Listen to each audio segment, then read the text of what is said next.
Au nom du Père, et du Fils, et du Saint-Esprit, ainsi soit-il, bien chers fidèles.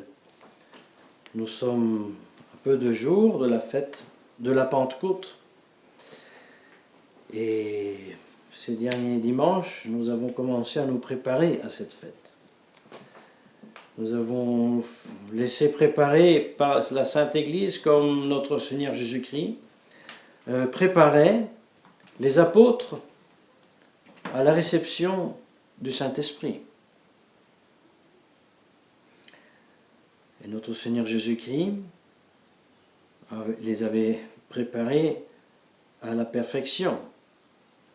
Avant même de verser son sang sur la croix, c'est-à-dire avant même d'opérer le sacrifice visible et invisible en même temps, visible parce que Jésus-Christ était avec son vrai corps sur la croix et versait son sang, invisible parce que sa divinité, sa personne divine, expiait auprès du Père de façon adéquate le péché du monde et tous les péchés en particulier. Et bien notre Seigneur Jésus-Christ avait bien préparé ses apôtres à cela, parce que le jour avant, il avait déjà célébré ce sacrifice, et non seulement, il les avait aussi ordonnés prêtres, évêques, pour continuer ce sacrifice de la croix, pour continuer l'œuvre de rédemption des âmes, en commençant par le baptême et par tous les autres sacrements, pour porter les âmes au salut, à la joie, à la gloire. Il les avait bien préparés, et les apôtres étaient bien conscients, dès le début de l'Église, que comme le Christ lui-même était le Dieu invisible qui se rendait visible par l'incarnation,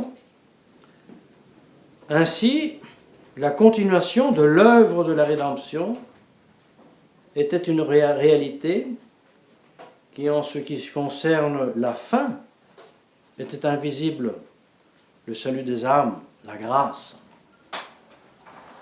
Mais pour ce qui concernait les moyens pour arriver, là, la réalité de l'Église était visible.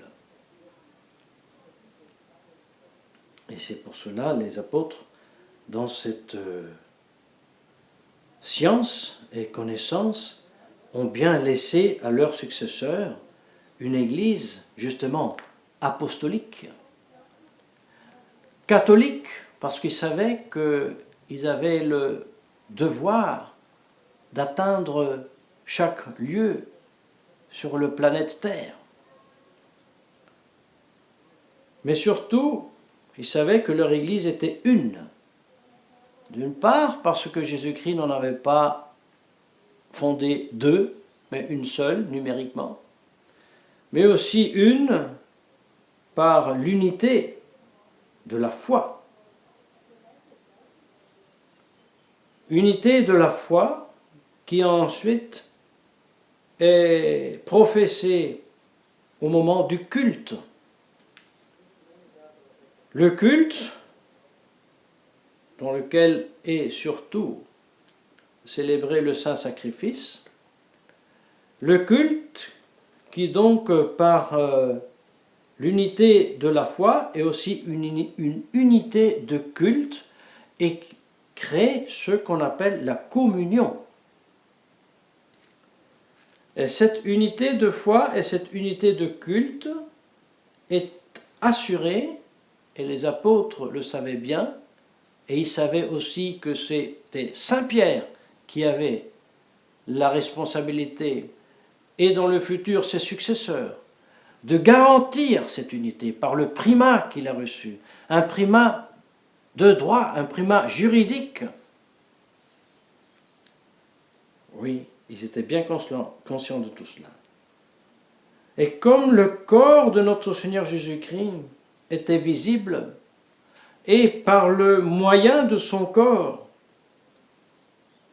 il était possible de atteindre par la profession de foi la réalité de sa divinité, ainsi les apôtres étaient bien conscients que cette Église, une, sainte, catholique et apostolique, et bien que cette Église était visible de telle sorte que l'unité de foi et l'unité de culte, et pour cela l'unité dans l'autorité, était visible, c'est-à-dire qu'il y avait des critères extérieurs, externes, qui permettaient de reconnaître la profession de la vraie foi, la célébration du même culte, et tout cela sous une même autorité. Bien, chers fidèles, toutes ces vérités, nous les avons voulu méditer et rappeler avant la fête de la Pentecôte, parce que nous implorons de Dieu la grâce, par l'intercession de la très sainte Vierge Marie, de mieux connaître et ainsi aussi aimer davantage notre vraie Église, c'est-à-dire le moyen de salut. Et la raison pour laquelle nous voulons connaître mieux et aimer davantage l'Église, c'est pour atteindre mieux Jésus-Christ lui-même, étant l'Église le moyen de salut. Mais aussi pour être plus capable à discerner la vraie Église de la fausse Église. D'avoir un concept pur, un, saint, catholique et apostolique de l'Église elle-même. Vous voyez, Léon XIII, dans son encyclique Satis Cognitum, il nous enseigne que l'Église, quand on la considère au point de vue de sa fin ultime et à laquelle elle mire et aussi elle tend, et aussi les causes de sa sainteté, il dit l'Église à ce point de vue est certainement spirituelle. Mais quand on se considère ses membres qui la composent et les moyens qui conduisent à atteindre ce but, c'est-à-dire ses dons spirituels, alors elle est nécessairement externe et visible. Et le manuel continue en disant il y a donc un triple lien sensible qui unit entre eux les membres de l'Église et qui la rend reconnaissable en tant que telle. Oui, l'Église, on peut la connaître extérieurement et nécessairement et visiblement par la profession de la même foi, par l'utilisation des mêmes moyens de grâce qui est le culte, et la soumission à la même autorité. Mais où il n'y a pas cette même foi, où il n'y a pas ces mêmes sacrements, il n'y a pas non plus cette autorité. Et c'est pour cela que nous ne sommes pas excusables. Lorsque nous disons aujourd'hui il est impossible de reconnaître où est l'Église parce qu'il n'y a pas un pape qui nous indique où elle est. C'est faux.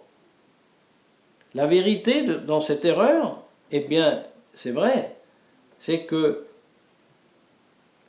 garantir l'unité de l'Église, garantir sa catholicité, son apostolicité, sa sainteté, c'est vrai. C'est l'apanage de celui qui détient le primat, et c'est le successeur de Saint-Pierre. Ça, c'est vrai. Ce n'est pas nous qui pouvons faire et garantir l'unité de l'Église, ça c'est vrai. Mais ne n'oublions pas que lorsque nous étudions notre catéchisme, nous apprenons qu'il y a une double infallibilité dans l'Église. Il y a une infallibilité dans l'enseignement, et c'est le pape et les évêques, mais il y a une infallibilité en croyant dans l'acte de foi. Et donc, lorsque je professe la foi catholique, lorsque je participe au sacrement, eh bien, je peux reconnaître de façon infaillible si c'est l'Église ou non, si c'est l'Église de Jésus-Christ ou non.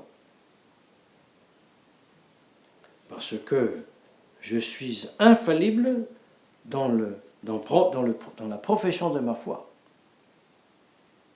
Et c'est pas une petite chose. Et c'est pour ça, le Seigneur dit, je connais mes brebis et mes brebis me connaissent. Ils entendent ma voix et ils la distinguent des voix qui ne sont pas celles du bon pasteur. Ce n'est pas du protestantisme cela. Ça c'est du catholicisme. Et c'est pour cela que nous avons le devoir de reconnaître la vraie Église, là où il y a la profession de la vraie foi et l'administration des mêmes sacrements, et nous avons le devoir de la distinguer de la réalité où cela n'est pas. Et voyez, en conclusion, nous devons éviter un écueil, une erreur, une confusion, ou si nous voulons même une négation de l'Église du Christ, parce que, vous savez, nous risquions de commettre cette erreur en dénonçant d'autres erreurs.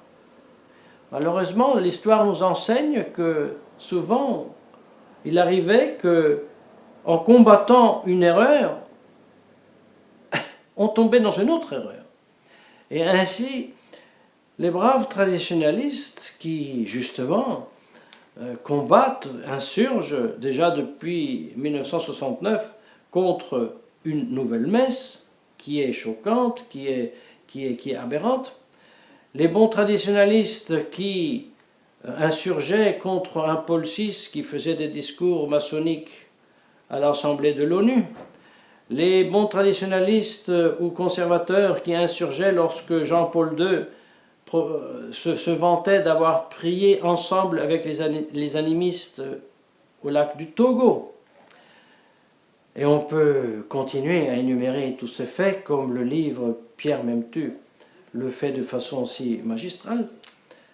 Eh bien, le danger, et malheureusement ce danger est arrivé, est que les traditionalistes qui n'ont pas voulu suivre Monseigneur Lefebvre lorsqu'en 1987 avait proposé de déclarer bien publiquement que l'Église conciliaire n'était plus l'Église visible de Christ, qu'elle s'est détachée de l'Église du Christ, qu'elle est schismatique, outre que hérétique et apostate, eh bien, ils sont en train de commettre une erreur encore plus grande que les erreurs qu'ils combattent, parce qu'ils sont en train de professer que dans l'Église catholique, il y a un pape, successeur de Saint-Pierre, qui prie avec les animistes, et qui en même temps fait le cadeau à la fraternité Saint-Pédis de dire la vraie messe. Qu'il existe dans l'Église une doctrine qui n'est pas catholique, qui ne remonte pas aux apôtres, qui contredit les premières vérités de foi, et en même temps, dans cette Église, il y a un pape d'accord avec ces fausses doctrines qui permet aux traditionalistes de critiquer le Concile. Les traditionalistes arrivent à croire qu'il existe une Église fondée par le Christ, où il y a une messe qui n'est pas bonne, et qui est imposée par une autorité qui, en même temps, permet une messe qui serait bonne. Vous savez, mes chers fidèles, ça c'est pire, parce qu'avec cela, je nie la indéfectibilité de l'Église du Christ. Je nie la visibilité de l'Église du Christ. Je dissous le Christ avec cela. Et c'est pour cela que nous insistons beaucoup ces derniers dimanches sur ces vérités, parce que nous sommes encouragés par des âmes, mais aussi des prêtres dans l'Église moderniste qui sont en train de se réveiller, qui sont en train de se rendre compte, c'est une autre foi. Il existe des prêtres contents d'avoir été ordonnés avant le 68, donc ils ont la certitude d'être validement ordonnés, mais qui se rendent compte que la foi n'est pas la catholique et qui sont encore dans une confusion, mais ils sont en train de sortir de cette confusion. Alors il y a un prêtre au sud de l'Italie qui maintenant, il célèbre la nouvelle messe, mais il dit l'offertoire traditionnel, la consacration traditionnelle, rigoureusement ne nomme pas Bergoglio au canon, et est en train de faire son bon chemin, parce qu'en allant de ce pas, il sortira aussi de la nouvelle messe, et il sortira aussi de l'organisation, même administrative, externe de cette église conciliaire. Tandis que malheureusement, la fraternité Saint-Pédis, avec toute la belle et vieille liturgie sous les bras, est en train d'aller mendier hospitalité chez la contre-église conciliaire. Le professeur D'Amico, qui a pris la plume, et d'une certaine manière, dans le même contexte erroné de penser qu'un pape puisse professer d'hérésie, mais il les a dénoncées, ces hérésies. Il s'est fait reprendre par les traditionalistes. Il ne devait parler pas contre Bergoglio, parce que Bergoglio veut bien aux traditionalistes. Bien chers fidèles, ce sont des erreurs pires que l'hérésie dénoncée. Vaut mieux un Don Minutella qui est en train on le voit avec toute sa faveur, de sortir de cette confusion. Et pour cela, il faut mettre de façon absolue la vérité révélée, Jésus-Christ, la recherche du salut, mais aussi la recherche des moyens du salut, c'est-à-dire l'Église du Christ qu'on reconnaît par ses critères extérieurs. Et c'est pour ça, pour les traditionalistes aujourd'hui, il y a un très grave devoir de conscience, et à mesure que quelqu'un sait, ça arrive aussi au devoir et à l'obligation et à la responsabilité qui, en cas contraire, engendre aussi le péché originel, le péché mortel, de trancher, d'éviter physiquement tout contact avec cette église conciliaire.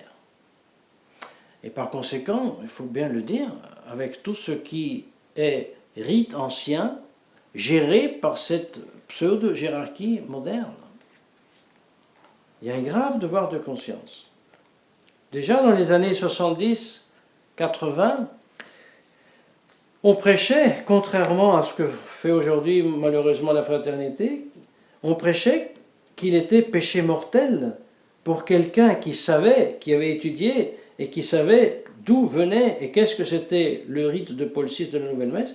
Eh bien, on considérait que c'était un péché mortel y participer. Et il faut bien le dire, il paraît que l'évêque Wanda maintenant se rapproche à la fraternité et sera présent, peut-être même imposera les mains aux ordinants, je ne sais pas. Mais n'oublions pas que lorsque l'évêque ami, dont m'échappe le nom maintenant, asiatique, eh bien, il était clair qu'il n'imposait pas les mains aux ordinants, parce qu'on savait très très bien que le moindre qu'il fallait dire, qu'il y avait le doute qu'il soit évêque. Malheureusement, il y a deux mouvements qui se croisent. Un très triste, le monde de la tradition, qui sort de l'Église et entre dans l'Église conciliaire, et un autre mouvement de bonnes âmes et prêtres aussi de l'Église conciliaire qui se réveillent et qui sont en train de sortir de cette confusion pour aller vers l'Église catholique. Eh bien, notre prière aujourd'hui, et aussi celle de dimanche prochain, sera que cette grâce, que le Saint-Esprit puisse agir dans les âmes, afin qu'ils abandonnent la confusion institutionnalisée de cette nouvelle Église pour l'abandonner et rejoindre l'Église du Christ, au nom du Père et du Fils et du Saint-Esprit, ainsi souhaité.